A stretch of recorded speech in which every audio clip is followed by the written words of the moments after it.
Take travellers সাবে স্বাগতম। Hello vibe smart watch এটাকে মোবাইলের সাথে পেয়ার করতে হলে হেলু ফান এই অ্যাপটা ইনস্টল করতে হবে। Agree and continue. আপনার যদি আগের থেকে হেলুর ইউজার আইডি থাকে তাহলে সাইন ইন করতে হবে, আর যদি না থাকে তাহলে সাইন আপ করতে হবে। আমার অলরেডি আইডি আছে, সাইন ইন করছি।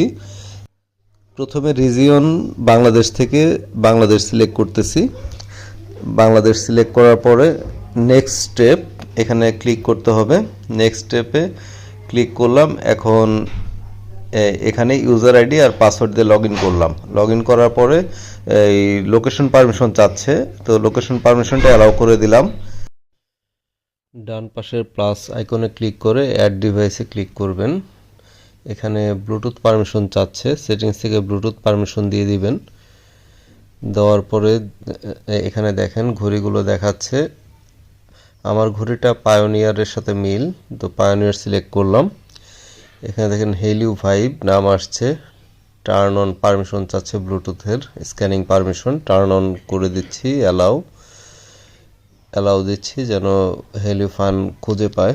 এখানে দেখেন হেলিউ ভাইব পেয়েছে, এটাকে আমি ক্লিক করে পেয়ার করব। Prepare to pair.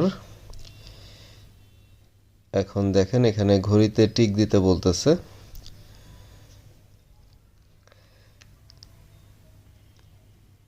ঘড়িতে আমি পেয়ারে চাপ দিলাম।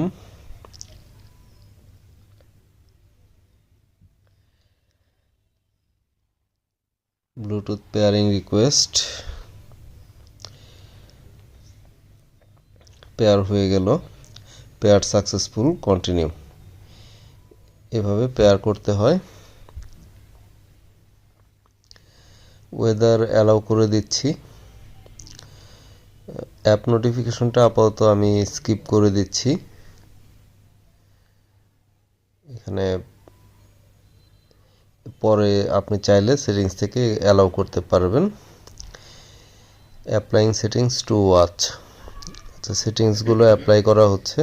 এরপরে আমি আপনাদেরকে অ্যাপের বিভিন্ন ইয়াগুলো ঘুরে দেখাবো, ফিচারগুলো। এই স্টার্ট ইউজিং, এখন স্টার্ট ইউজিংয়ে ক্লিক করলে এখন স্টার্ট করা যাবে। গো টু সেটিংসে যে এগুলা অন করতে বলতেছে। No messages or phone call notifications, failure to update weather information in real time, diminish. আচ্ছা, এখানে পারমিশনগুলো চাচ্ছে। Process protection settings, background power consumptions protection, not yet connected, background running permission settings এটা।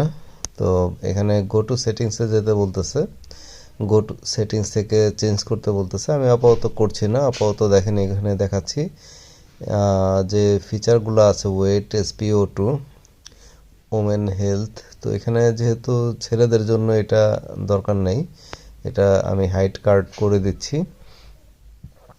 আর এখানে দেখেন আর সব কিছু মোটামুটি সেট হয়ে গেছে এখন, ডেইলি অ্যাক্টিভিটি। আর এখানে যে রানিংয়ের যে অ্যাক্টিভিটি বা মাই টার্গেট এগুলো সেট করা যায়। চার্জ 100% আছে দেখাচ্ছে।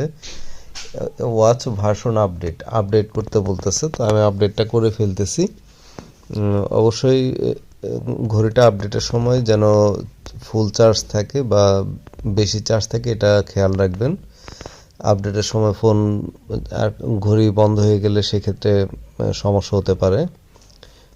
আপডেট হচ্ছে, দেখেন এই যে ঘড়িতে আপডেট চলছে। Update farmer is updating. ঘড়িটা কাছাকাছি রাখতে হবে। তো এভাবে আমি আপডেট কমপ্লিট করছি। করার পর দেখেন এখানে ফোন সেটিংসে এখানে ফ্রিকোয়েন্ট কন্ট্যাক্ট এগুলো অ্যাড করা যায়। অ্যাড ফ্রিকোয়েন্ট কন্ট্যাক্ট আপাতত আমি অ্যাড করছি না, পরে হয়তো অ্যাড করব। এরকম আরও অনেক ফিচার আছে, আপনারা নিজেরা দেখবেন। লুকিং ফর ওয়াচ, স্টার্ট দিলে পরেই আপনার ঘড়িটা ভাইব্রেট করবে এবং একটা টোন হবে, যাতে আপনি ঘড়িটা হয়তো কোনো কাপড়ের নিচে বা কোথাও আছে সেটা শব্দ পেয়ে আপনি খুঁজে পেতে পারেন। আমার এই ঘড়ি সম্পর্কে কোনো জিজ্ঞাসা থাকলে আপনারা কমেন্টে জিজ্ঞেস করতে পারেন। এই ঘড়ির সব কিছুই আমার ভালো লেগেছে, অ্যামোলেড ডিসপ্লে এবং ঘড়ির ইয়াটাও সুন্দর। আর যেটা নেগেটিভ মনে হয়েছে সেটা হচ্ছে এটা যদি কানেক্টেড রাখেন, ব্লুটুথ অন রেখে সবসময় মোবাইলের সাথে কানেক্টেড রাখলে সেক্ষেত্রে চার্জটা হয়তো 4 দিন 5 দিন যায়। আর এটাই আমার কাছে আরও বেশি চার্জ থাকলে ভালো হতো, 300 mAh ব্যাটারিটা আর একটু বড় দিলে ভালো হতো। আমার চ্যানেলটা সাবস্ক্রাইব করে রাখবেন। ধন্যবাদ।